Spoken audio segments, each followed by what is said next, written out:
dia kita membahaskan titah bawah duli tuanku. Jadi apa yang ada dalam kandungan titah tuanku itu akan semua diperkatakan oleh ahli-ahli dewan. Saksi Presiden dan selain pada itu soalan-soalan dewan lah. Maksudnya kita akan memperjuangkan juga pasal royalty tetap akan lah. Tentu, sudah tentu. Masih tak dapat lagi ke? Tadi kita tengok. Ini macam soalan dewan pula tanya. Tadi kan dalam titah kan tuanku minta kerajaan negeri lebih agresif dari segi pelaburan, kelestarian alam sekitar, pelancongan dan sebagainya. Selepas ini bagaimana Datuk Seri? Tunggu penggulungan saya dalam dewan lah. Sikit lah mungkin sikit. Sikit kan biasa tak ada orang dengar pula saya cakap. Okay. Datuk Seri, kalau semua kena tunggu, kita naik soalan lain lah. Untuk TCU tu, kenapa baru sekarang didedahkan? Bila kena tu? Kan suku tahun 2024. So kenapa baru didedahkan?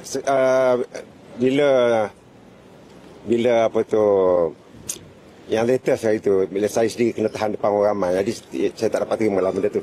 Latest tu bila tu? Itulah saya sebagaimana yang dalam gambar tu pada hari Isnin, hari Ahad dan hari Isnin. Ahad pun kena, Isnin pun kena. Maksudnya kita rasa macam dah terlalu melampau ke macam mana? Yalah, nak pergi Sabah Sarawak je pun, bukan nak pergi Amerika ke nak gimana, dalam negeri, dalam negara kita sendiri.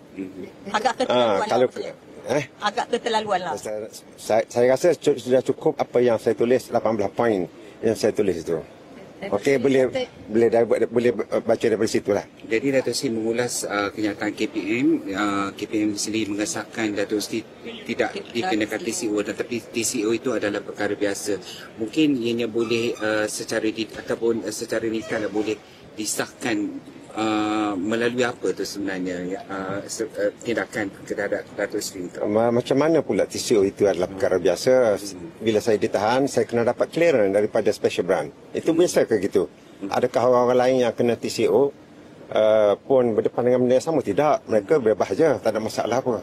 Datuk Seri katanya ini untuk meraih undi sebab nak PRK. Adakah kenapa tahan saya sebelum PRK? Kalau begitu. Pendedahan tu dia buat beberapa hari sebelum penamaan calon. Adakah niat itu untuk meraih undi ke macam mana? Saya tidak boleh dihalang untuk saya ke Sabah pada 6 dan 7 hari bulan. Pada waktu itu saya pergi ke sana. Datuk sangkal lah arahan ke? Ya, of course. Itu bukan untuk modal politik semata-mata lah. Tidak, dan walaupun saya hanya dimaklumkan ketika ditahan pada hari berkenaan lah. Saya tanya sejak bila ni saya kena TCO? 2024. Oh begitu.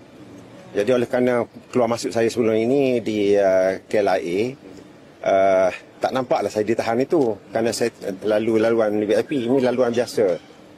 Sebagaimana rakyat yang lain. Jadi barulah saya tahu, oh rupanya saya kena TCO. Maksudnya pendedahan dia buat sebab dah terlalu sangat bersabar. Sebab bila ditahan, bila ditahan dan saya tanya kenapa perlu dapat clearance daripada special branch, apa nak dapat clearance-nya? Saya negeri Sabah je pun, bukan nak pergi Filipin, bukan nak pergi negara yang berisiko. Jadi Datuk Seri selepas pada kenyataan KPM itu mengatakan bahawa Datuk Seri tidak dikenakan TCO. Kan dia kata saya bukan penggana, tidak dalam senarai pengganas. So adakah lepas kenyataan itu Datuk Seri rasa sedikit bebas kerana terlepas pada saya akan test dulu. Mungkin saya akan pergi ke Singapura, pagi saya pergi tengok kena TCO tidak, tapi tengah hari saya pergi pula, petang saya pergi pula. Kalau setiap kali saya keluar masuk itu perlu direport kepada special branch, bermakna masih ada lagi lah TCO. Tunggu saya pergi. So apa langkah Datuk Seri lepas ni? Bila isu ni dah sepak kan, so apa tindakan selanjutnya daripada Datuk Seri sendiri? Apa yang boleh kita buat, kita sebagai rakyat awam yang berdepan dengan keadaan sebegini, sebab itu kena baca apa yang saya tulis 18 poin itu. Poin-poin yang akhir dalam 17-18 itu menceritakan tentang penyalahgunaan kuasa terhadap institusi kerajaan. Dan ini akan saya sebut dalam penggulungan saya nanti. Tapi yang sebelum ni pergi overseas tak ada masalah, ni je lah. Ya. Ada, saya beritahu bahawa ada flag. Tapi oleh kerana tak ditahan depan orang ramai, maka saya kata saya tak perlu lebih lanjut lah. Jadi ini first time ke Datuk Seri yang ditahan? Ditahan first time.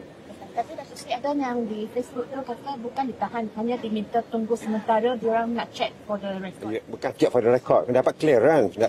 Saya rasa point jangan miss, kena dapat clearance daripada special branch. Jadi kita guna ditahan tu macam terlampau terpulang. Nak kata apa? Nak kata saya kalau tak ditahan boleh pergi terus je lah. Tapi kerana dia hold on begitu, nak guna istilah quote and quote ditahan ke ataupun hold on ke, terpulang. Tetapi poinnya ialah kena dapat clearance.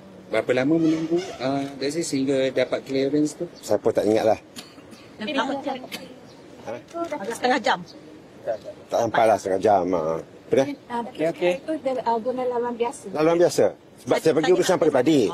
Saya pergi urusan peribadi, saya bukan pergi urusan rasmi kerajaan. Jadi memang saya biasa sebenarnya kalau saya urusan peribadi, tiket saya pun saya beli sendiri. Kalau macam hari itu saya pergi Sabah dan Sarawak, saya pergi Sabah.